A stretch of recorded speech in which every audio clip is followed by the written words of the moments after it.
Hi everyone, welcome back to another Reddit cheating story. Before we start, please hit the subscribe button and notification bell if you love to watch more cheating stories. Accidentally saw wife Nud3 pictures with 3 other men, and this is what she said. After work that day I went by my parents' house for dinner. They had all my siblings and their spouses over as well. My parents called me aside as dinner was ending and suggested I let everyone there know what had happened and was about to happen. There were still a few people eating when I began to talk. But the news sort of ruined everyone's appetites. They all were as shocked and enraged as I had been. 2 of my siblings had gotten calls from my ex when I left and had felt sorry for her. Both wished they'd known what was going down so they could have given her a piece of their minds. I assured them and the rest of my family I just wanted my wife, and anyone related to her ignored, blocked from contact, and ostracized. I explained it wasn't her family's fault that my wife is a worthless whore. And my wife had proved she was unworthy of any attention, positive or negative, sent her way. I then explained I would be looking for a new job in another state over the coming weeks. Some family members were angered. They weren't mad at me for feeling that is what I needed to do. They were mad my wife sinned, and I was being punished by being removed from those that love and care about me. It didn't seem even remotely fair, I agreed. But the chances of getting every human related to her to leave the state out of shame wasn't happening. The next day I met with my lawyer for the first time. We live in an at-fault state, so the stack of papers proving infidelity was a welcome sight to her. I tried to approach that meeting with 100% logic and no emotion. All emotions are temporary, and letting your emotions lead you through life is a recipe for utter chaos. I explained she and her staff would need to be the go-between for my wife and I until the divorce was finalized. I also explained there was a restraining order in place. I told her I didn't care about any of our possessions. Everything we owned reminded me of my STBXW, so I didn't want a single item or the house we lived in. The only thing I was concerned with was that she could not touch my 401k or other investments given to me before marriage. That's when my lawyer asked if I wanted the divorce to be a fair and equal divorce or scorched earth. I looked down and thought for a few moments. The emotional turmoil I was enduring had reached the point it was causing actual physical pain. I knew the events I was living through had changed everything forever and there was no going back. A week before, if it had been presented with a fair or no-holds-barred option, I would have gone with the fair route. But I felt nothing but loathing and disgust for the woman who lied to me nearly my whole life and betrayed me like no one else had. I instructed my lawyer to take every available avenue to make the divorce as painful as possible. Any item my lawyer managed to get from my STBXW for me would just go into a big bonfire after everything was finalized.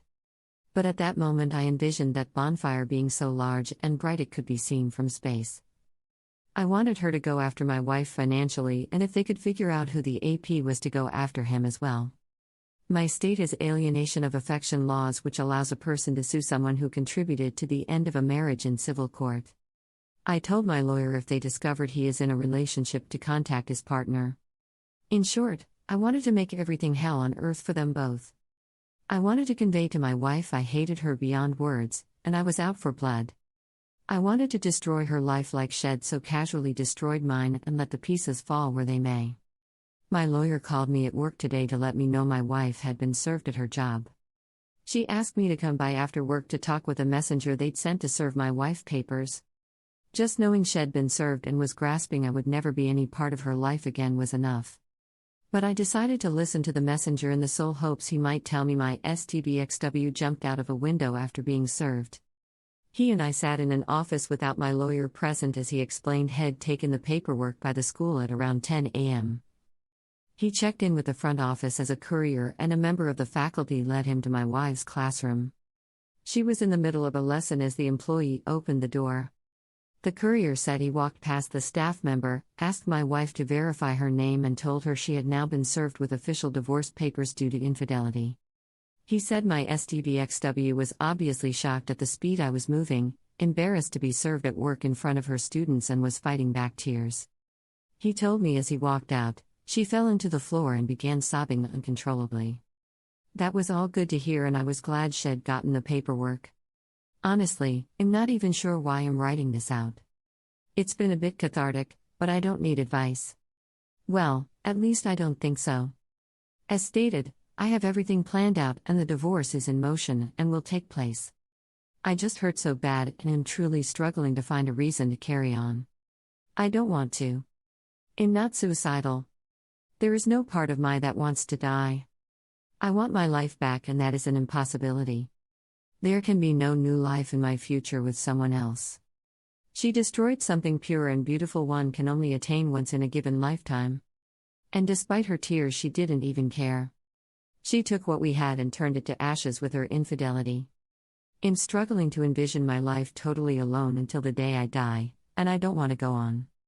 I hate myself for ever giving her a minute of my time, much the less years of my life. I feel like my entire life has been and will be a wasted life. Sure, I have a career and the capacity to move on. But doing it alone the rest of my days is just overwhelming me. I suppose I need to explain why I said I will never be a father and will be alone from here on out. But I was raised a certain way with a certain mindset. My wife was raised this way as well. It's one of the reasons we were so close. I guess in the end she didn't give a damn about her proper upbringing and decided to destroy us both in the process. I was raised to believe that humans were never meant to run around sowing oats and having meaningless tawdry sex with random hookups. I believe the most ideal relationship a human can achieve in this life is one where the two have only known each other. I understand in these modern times that point of view sounds archaic to most, if not all. But two people discovering intimacy together, every act of intimacy is a beautiful thing. Nobody has to worry about past partners. Nobody has to worry about diseases and pregnancy. Nobody has to worry they aren't doing something as well as a previous partner they so had, because there were no other partners. You learn together. You grow together. Instead of living a life that would remove any possibility of STDs, unwanted pregnancy, paternity fraud, etc. Our world has made ways to correct those mistakes instead of having to face the consequences of foolish people. Two become one, and nothing can come between them. Or that's what I was led to believe. That is the way romantic relationships were meant to be, but humanity has run away from that mindset.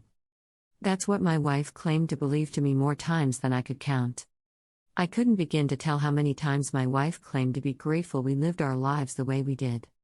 She said she cherished the fact that we could know each other in a way few people can anymore. I guess that was all bullshit lies. But it doesn't even matter anymore.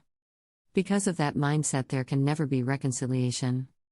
And there is no way I could ever view her as attractive after seeing what she was doing behind my back. 1,000 gallons of bleach and a pressure washer couldn't remove the diseased infidelity filth she subjected me to.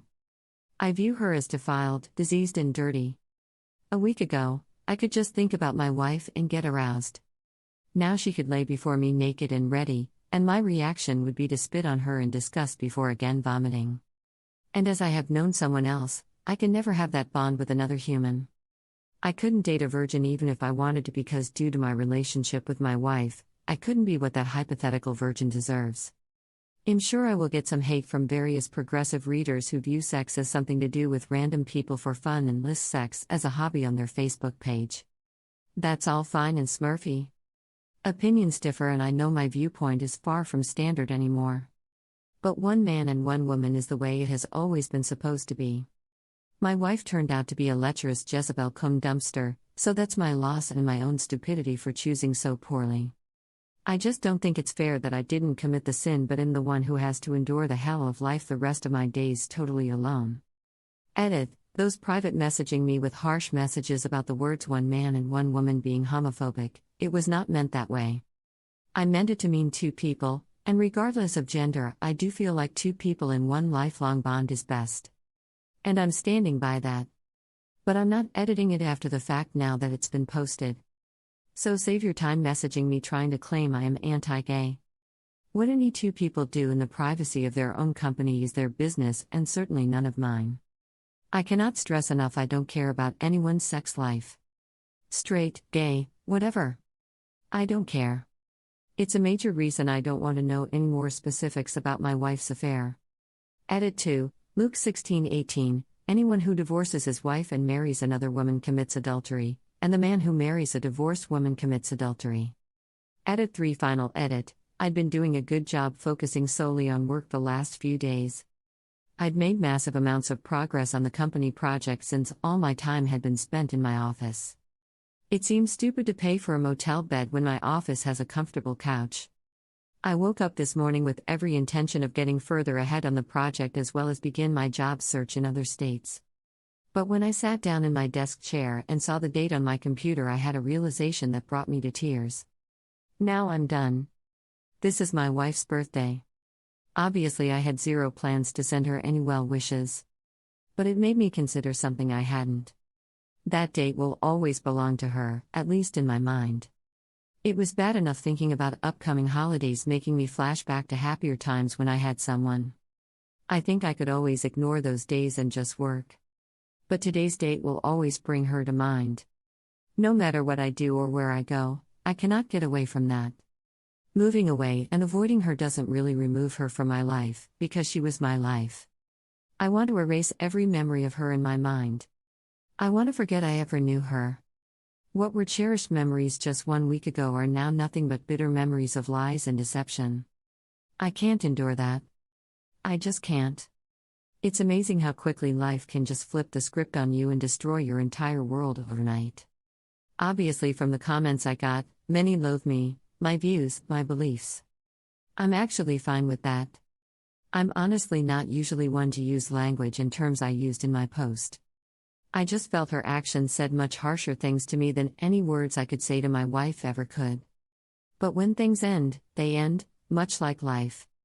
Sure, I could seek out help to try and convince myself this all hasn't been as bad as it seemed.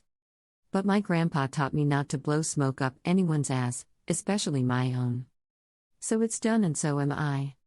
This obviously isn't the time or manner I envisioned it ending. But sometimes this life can be too cruel to continue. God bless you each and every one. May you know peace in this life. I would not wish love upon anyone. Even my worst enemy. Thank you for watching. Let me know what you think in the comments below. Remember to subscribe and hit the notification bell.